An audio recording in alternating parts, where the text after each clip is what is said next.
एक खास शख्सियत के साथ मुलाकात। देखिए जयदेव पटेल के साथ नंबर 1 इंडिया न्यूज पर रोजाना रात 9 बजे। नमस्कार व्यूअर्स, मैं जयदेव पटेल और आप देख रहे हैं नंबर 1 इंडिया न्यूज। आपका एक बार फिर स्वागत है एक खास शख्सियत के साथ मुलाकात प्रोग्राम में। आज हम बात करेंगे दिल्ली हाईकोर्ट के पूर्व जज और साथ ही वर्तमान में इलाहाबाद हाईकोर्ट के जज जस्टिस यशवंत वर्मा के खिलाफ केस कांड को लेकर के सुप्रीम कोर्ट की तरफ से 3 सदस्यों का एक पैनल बनाया गया, जिनको आंतरिक जांच की जिम्मेदारी सौंपी गई। तो जिन जजों का जो पैनल था, उन्होंने एक अहम खुलासा करते हुए जो रिपोर्ट सबमिट की, उसमें ये उनकी तरफ से गंभीर टिप्पणियां भी की गई। आखिर जो खुलासा हुआ और 3 जजों की पैनल ने जो रिपोर्ट आज पेश की, इसके क्या मायने हैं, इन्हें दामोदर बात के लिए हमारे साथ खास सामान है इलाहाबाद हाईकोर्ट के पूर्व जज जस्टिस आदित्यनाथ मित्तल। जस्टिस मित्तल, आपका बहुत स्वागत है आज हमारे प्रोग्राम में। Thank you ji, justice Mittal, आपसे मेरा पहला सवाल है कि जस्टिस यशवंत वर्मा के अगेंस्ट में जो केस कांड को लेकर के सुप्रीम कोर्ट की तरफ से 30 सदस्यों का जो पैनल बनाया गया था, उसमें जो रिपोर्ट सबमिट की गई, इसके क्या मायने आप देखते हैं, जो खुलासा किया गया? देखिए, जो जांच समिति ने अपनी रिपोर्ट प्रस्तुत की है वो बहुत विस्तृत रिपोर्ट है। उसमें करीब 59 गवाहों के बयान दर्ज किए गए हैं और उन गवाहों में वो दमकल कर्मी भी थे, वो पुलिसकर्मी भी थे, घर के जो उनके कर्मचारी थे वो भी थे। तो सभी तथ्यों पर विचार करने के बाद जांच समिति ने ये पाया है कि जस्टिस यशवंत वर्मा के घर में अनधिकृत कैश पाया गया। जो जस्टिस वर्मा के अपने डिफेंसेस थे, उनको भी समिति ने बहुत विस्तृत रूप से विचार किया है, उन पर चर्चा की है। और जैसा कि जस्टिस वर्मा कहते हैं कि मेरे खिलाफ कॉन्स्पिरेसी है, तो उस कॉन्स्पिरेसी के बारे में भी माननीय समिति ने ये निष्कर्ष निकाला है कि अगर कोई कॉन्स्पिरेसी थी तो उसकी कोई कंप्लेंट करनी चाहिए थी, परंतु जस्टिस वर्मा की तरफ से कोई कंप्लेंट नहीं की गई। इसमें जस्टिस वर्मा के जो बार बार डिफेंस बदले गए हैं, उन पर भी विचार किया गया है और उसमें कहा गया है कि ये आपस में परस्पर विरोधी है। जो उनके सबसे मुख्य रोल उनके प्राइवेट सेक्रेटरी का रहा है, जो पूरी रात घर में मौजूद रहे आग लगने के बाद, और सभी बयानों को विस्तृत रूप से विचार करने के बाद समिति का बहुमत से एक मत ये है कि जस्टिस वर्मा इस कांड में दोषी हैं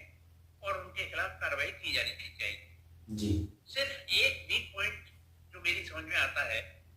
मैंने रिपोर्ट 64 पेजेस की रिपोर्ट है, सरसरी तौर पर पढ़ी है, जो एक वीक पॉइंट मेरे दिमाग में आता है एक न्यायाधीश के रूप में, वो ये है कि माननीय समिति ने इलेक्ट्रॉनिक एविडेंस की तो जांच की है, कॉल डिटेल्स की भी जांच की है, कैमरा की भी जांच की है, सभी जांच की है, परंतु इस बात का कोई जांच नहीं किया है कि जो नोट उनके घर में जली हुई अवस्था में पाए गए थे, वो नोट असली थे या नकली थे। जो बात कॉन्स्पिरेसी भी कही जाती है, वैसे तो देखिए, इतनी बड़ी मात्रा में चाहे वो नकली नोट हो चाहे वो असली नोट हो, नोटों के कोई अपने पैर नहीं थे, नोटों के अपने कोई पहिए नहीं लगे हुए थे, उनके घर में वो नोट आए, चाहे वो नकली थे चाहे वो असली थे, पर उनके स्टोर रूम में वो नोट पाए गए। तो बेहतर होता कि समिति इस बारे में रिजर्व बैंक ऑफ इंडिया से एक रिपोर्ट मांग लेती या उसकी फॉरेंसिक जांच करा लेती नोटों की कि ये नोट असली हैं या नकली हैं, तो इसमें और अधिक पुष्टि हो गई होती और उनका जो तथाकथित आरोप है कि ये मेरे ऊपर एक षड्यंत्र है और उनको फंसाया जा रहा है, वो षड्यंत्र, वो आरोप भी दूर हो जाता जी। अब जहाँ तक प्रश्न है कि जांच समिति की रिपोर्ट पर क्या कार्रवाई होनी चाहिए,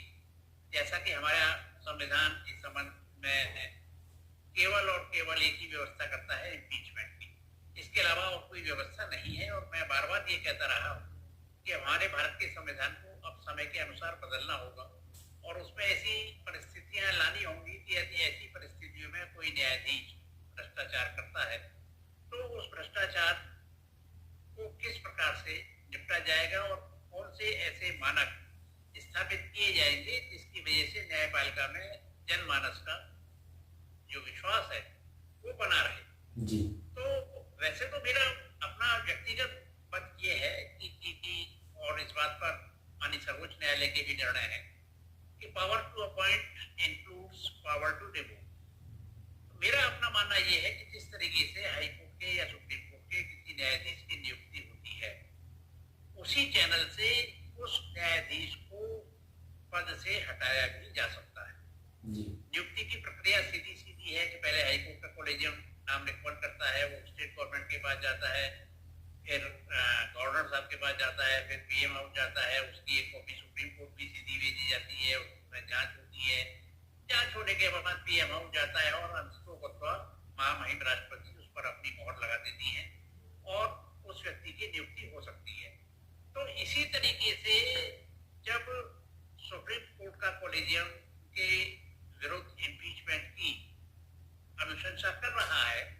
तो उसी माध्यम से ये भी किया जा सकता था कि सुप्रीम कोर्ट, हालांकि इसमें कोई व्यवस्था नहीं है हमारे संविधान में, मैं बार बार ये कह रहा हूँ कि हमारे संविधान को बदलना होगा, हमें हमारे संविधान में ऐसे प्रावधान करने होंगे।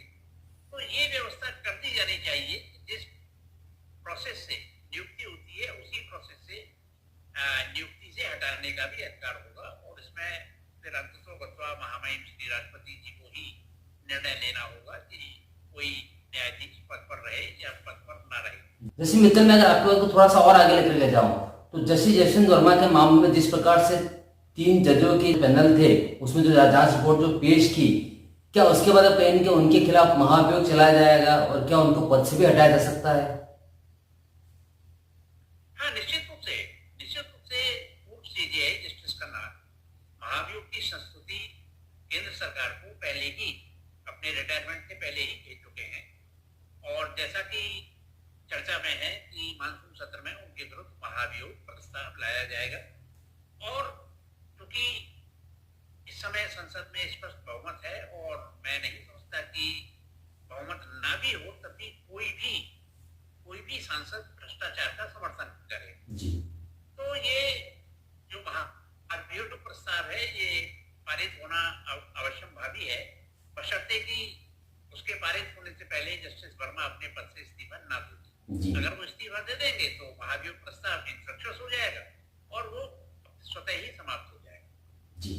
जैसे मित्र, आपसे मेरा एक आखिरी सवाल है कि कहीं न कहीं जस्टिस यशवंत वर्मा के अगेंस्ट में जिस प्रकार से जो रिपोर्ट 3 जजों के पैनल ने जो सबमिट की और जो खुलासा किए, उसका कहीं पॉलिटिक्स भी शुरू हो गई है, जिसके अंदर कपिल सिब्बल जो वरिष्ठ एडवोकेट हैं, उनका कहना है कि सीजीआई को जो रिपोर्ट है वो सरकार को देने की क्या जरूरत थी। इसके क्या मायने आप देखते हैं? नहीं, सीजीआई अगर सरकार को रिपोर्ट नहीं देंगे तो किसको देंगे? माननीय सिब्बल साहब बहुत वरिष्ठ अधिवक्ता हैं, कानून के ज्ञाता हैं, विधि के प्रकांड पंडित हैं, संविधान के भी प्रकांड पंडित हैं और देखिए अधिवक्ता तो अपने तर्क रखेंगे ही, अब उन तर्कों को मानना ना मानना न्यायालय का काम है या सरकार का काम। तो क्योंकि मुख्य न्यायाधिपति के पास जस्टिस वर्मा को हटाने की अपनी कोई शक्ति नहीं है, तो ऐसी दशा में वो भारत सरकार को ही अपनी रिपोर्ट प्रस्तुत करेंगे और भारत सरकार को ही उस पर एक्शन लेने की आवश्यकता है और भारत सरकार इसमें एक्शन ले रही है। तो मैं अभी श्री कपिल सिब्बल साहब से सहमत नहीं हूँ और जस्टिस खन्ना ने भारत सरकार को रिपोर्ट भेज करके किसी भी प्रकार की कोई विधिक त्रुटि नहीं की है। जी, जैसे मित्र, आपने हमारे लिए समय निकाला, उसके लिए आपका बहुत बहुत धन्यवाद।